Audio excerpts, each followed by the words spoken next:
Welcome back to News Watchin'. I'm Sydney Watson. One of our top stories tonight coming out of Massachusetts, the second trial in the death of Boston police officer John O'Keefe. A jury this afternoon, after 4 days of deliberations, has found Karen Read not guilty of charges related to manslaughter. We're now joined live outside of Norfolk County Superior Court with our reporter Anthony Labonte to give a look into this final decision by the jury. Anthony? Thank you, Sydney. Well, just moments ago, we saw Karen Read and defense attorney Alan Jackson step outside of the courthouse following the decision in which 3 charges against Karen Read in response to the death of police officer John O'Keefe. She was found not guilty, including a charge that was second-degree murder. Hundreds of supporters stood outside the courthouse through the 4 days of deliberations for this trial, and Karen Read said to them that she has given more in terms of justice for John O'Keefe than the Commonwealth has throughout this entire trial.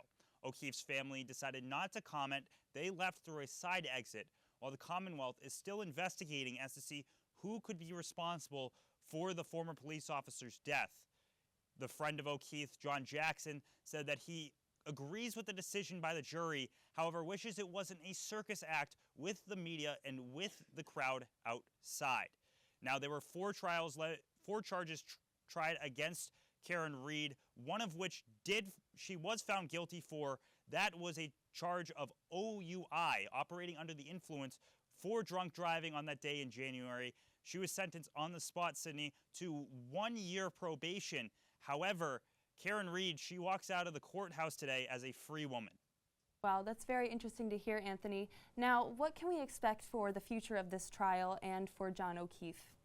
Well, the O'Keefe family did have a civil lawsuit for wrongful death put against Karen Read alongside 2 bars that had served John O'Keefe on that night.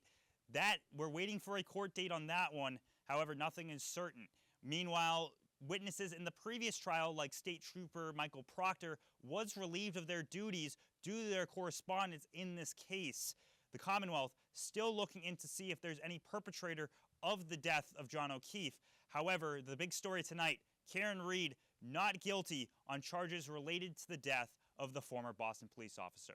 Reporting from Dedham, Massachusetts for News Watching, I'm Anthony Labonte.